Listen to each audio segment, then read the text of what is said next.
Hi folks, Mr. MegaManFan here. Like, share, comment, subscribe. Do you ever buy weird things just because you can? No? Is that just me? Well, this one intrigued me the moment I saw it.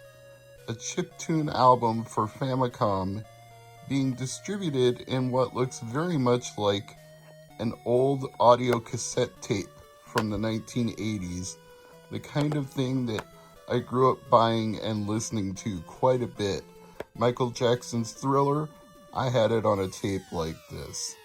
So, this group is called Electric Dragon, and this game was sold through the Neo Dolphino website, although game might actually be the wrong word for it because it is an album. But then again, it's on a Famicom cartridge, so I don't know. I guess it's up to you to decide what this should really be called. But let's go ahead and get it open. It's first time opening it right here on the video. And we're going to take a look at it. It even looks like a cassette thanks to the label. And there's some writing on here. Thank you for purchasing Another World by Electric Dragon. Gameplay screen. Well, I guess that kind of justifies the idea that it's a game. Even though you're not going to play a game, you're just going to play music. But this presentation is so charming that I couldn't resist picking it up. And today on Homebrew Review, I'll try it out and we'll see what it actually sounds like. Now, will this be the best, most clear audio possible? That's up for debate because I'll be playing it through a Panasonic television with no surround sound speakers, but I will be playing it through an analog NT Mini Noir with a Famicom port, so that supports any custom chips like the ones in Castlevania 3 in Japan. So if this does have any custom Famicom sound chips in it, it will accurately access them and play them. But I don't know that it does. All I know is that this is a chiptune album by Electric Dragon, who are described on Neo Dolphino's website as a Bulgarian alternative rock / Nintendo core band. I guess only 50 copies of this were made, so you may not be able to get one now, but neodolphinoproductions.bigcartel.com is the website if they're still available. And if you want to know more about the band, they have their own Twitter profile at Excited Dragon, probably because at Electric Dragon was already taken. Enough blathering on my part. I'm going to go put this in the Famicom and set up a camera, and we're going to find out what this sounds like. And that's a rather no-frills title menu, but I'm sure they saved that memory for the actual music. High score 000. Well, either that means there's actually something on here we can play, or that's just an inside joke. Let's start with Kusala Goopa Goop, if I'm pronouncing that correctly.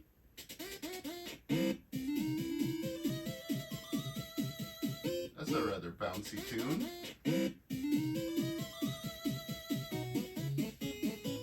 That definitely sounds like something from a Famicom game.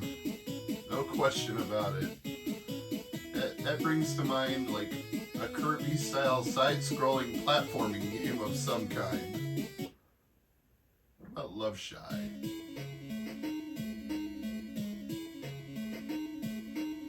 That seems to me more like an underground dungeon type of song. Yeah, like you're exploring caves. Feels like Cave Story. Fried brain, huh?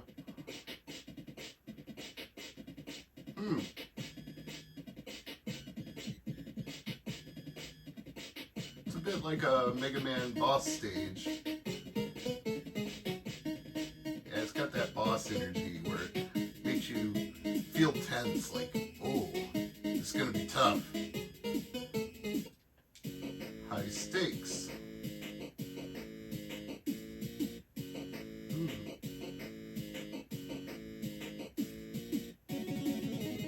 Oh,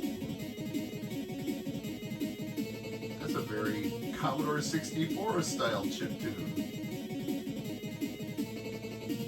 I like the fast alternating notes and the very Sid style sound that one has. High stakes is good, I like that. Onawar.exe.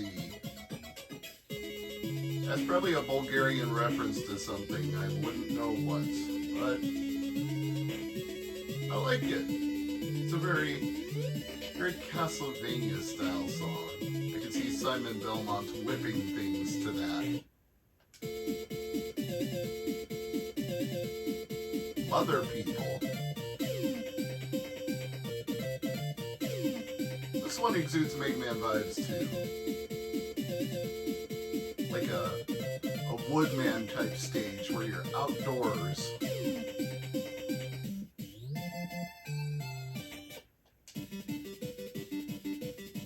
Systematic nonsense, which ironically is not nonsense at all. It's got a very nice, easy to follow up-tempo beat.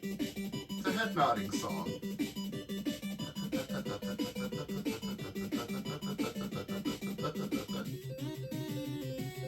Ooh, yeah, okay. I'm getting some Mega Man 3 vibes from this one.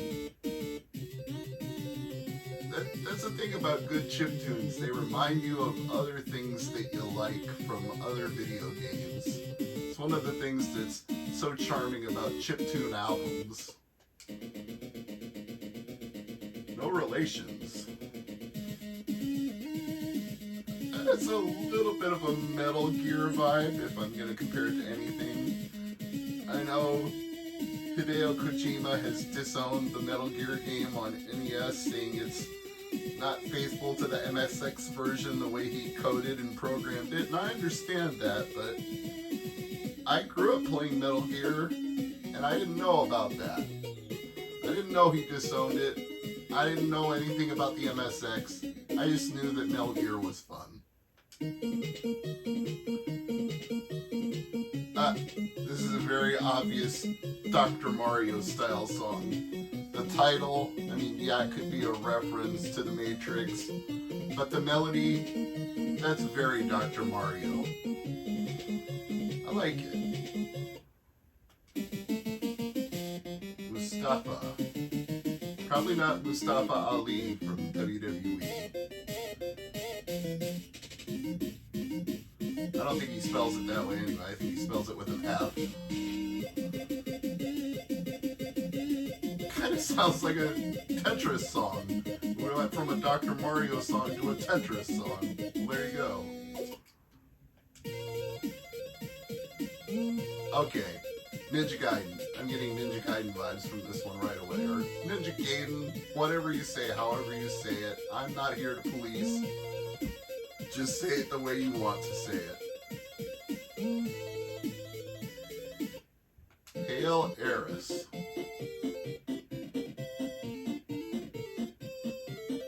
It's ironic that the next one is called Bunny Bunny, because this sounds like a song you would hear in a Bugs Bunny game. Let's see what Bunny Bunny is. Well, it's very bouncy. The name is not inaccurate. We're bouncing along here. Electric Dragon, you're making me bounce.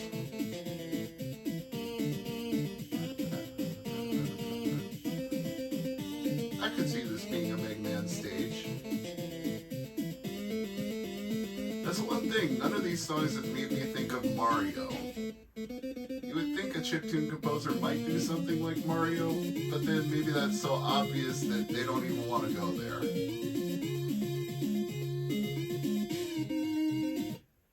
So I've got to think the high score thing is a joke because I don't see anything you can play.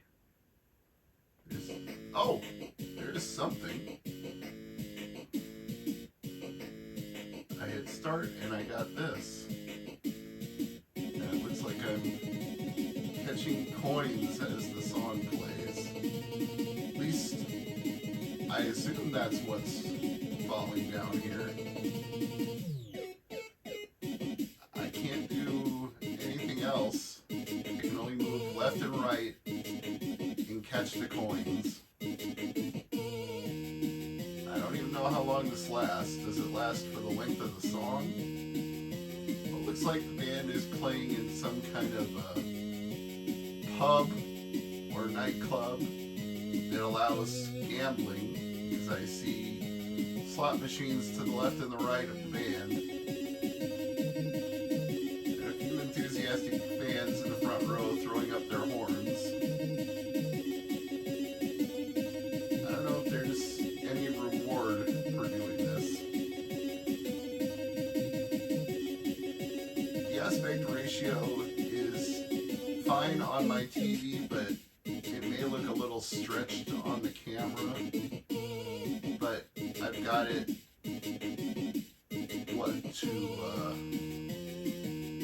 not to 200% or overscan, but just to fill the screen. So there are black borders on either side, since it's 4:3 or whatever the technical pixel ratio is for old NES. It's probably not that, because I think Bob has explained in several videos that the pixels aren't actually even square, which is why Pixel Perfect isn't actually Pixel Perfect, because it was never meant to look like that on CRT televisions. The pixels were purposefully made in odd shape to account for interlacing and resolution of CRTs, which is why in some games, when you play them on an analog NT, you actually see areas of overscan that were never meant to be seen, because most CRTVs wouldn't display them. And sometimes it helps to go in and crop out the borders so you don't see a bunch of flashing images and graphics from parts of the screen being drawn to memory before they're actually drawn into the playfield. Well, I just keep racking up coins here. I don't know if this Famicom game has a battery backup. I don't know. It's actually recording my score, though. I guess the only way I could find that out would be if I quit out of the game. Let's try running a core just to get out of the cartridge, and then go back and see if my high score is still there. Nope, it's gone. So it's memory resident. It's only while you're using the cartridge. There's no battery backup of any kind, but it's still interesting that they actually put a game. Oh, as if I thought it was Dr. Mario. There's the confirmation. Oh, and I guess if you collect the wrong pills, it stops the song. What's the correct order? Oh, is it the color of his hair? No. Is it getting two of the same one in a row? Blue, red. No, that's not it. Blue, red, red. No. Blue, red, red.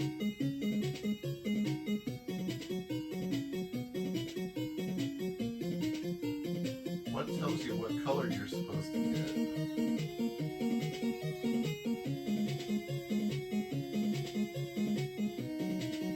I don't know the logic here.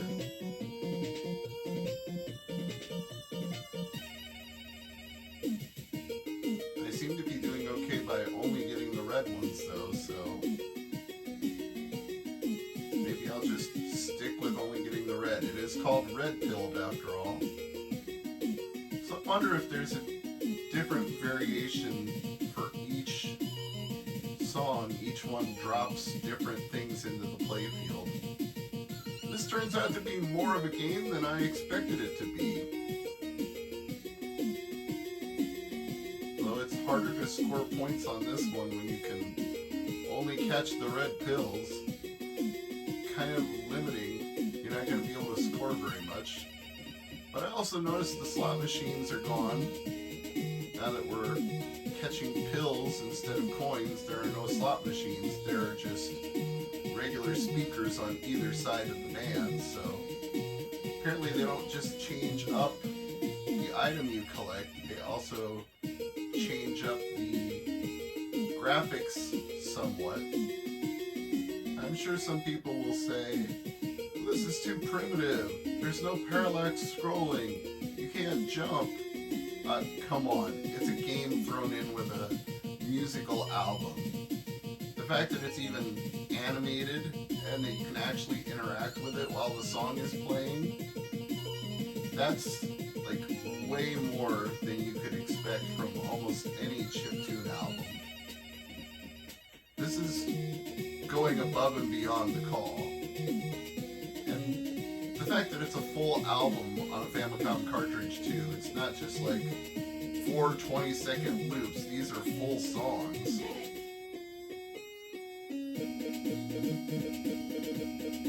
When you're not using the character or program data for that much, I'm sure you've got more room to put in the melodies for chiptunes.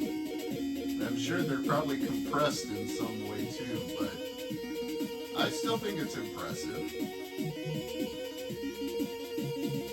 I just want to last this out until the song ends. It's not giving me any more red pills though. I'm getting nothing but blue. There's a red pill. That took long enough. You'd think if it was red pills, he would have dyed his hair red like the keyboard player. But his hair is blue, which would make you think you're supposed to get the blue pills, only you're not. You cannot speed up or slow down how fast you run if that wasn't already obvious, so if a pill falls before you get to it, you're just out of luck. You're not going to get that pill. So I'm curious, I want to do one more. Let's see what Drunken Master looks like if you play the game. You select the song and instead of hitting A or B, you hit start. Oh, of course. Now the controls are reversed because he's drunk. And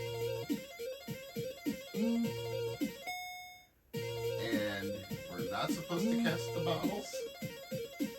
No, that can't be the point because I'm not scoring any points that way.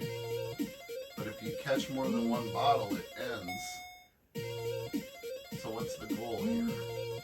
All I know is he moves left when I move right and right when he moves left, so he's clearly drunk.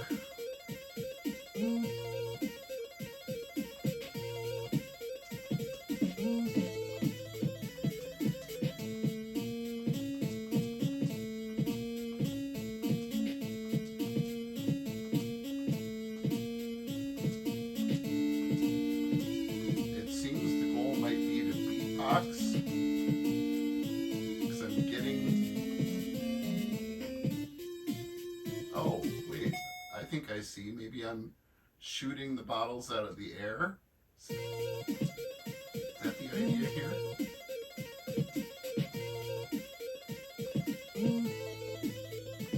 If they get to the ground, I lose a point.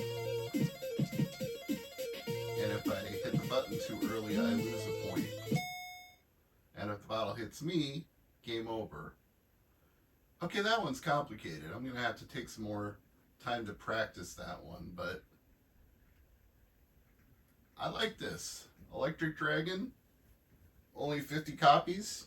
You may need to make some more after people watch this because I quite like it, and I think chiptune fans and homebrew fans will like it too. I'm Mr. Mega Man Fan, and as always, thanks for watching.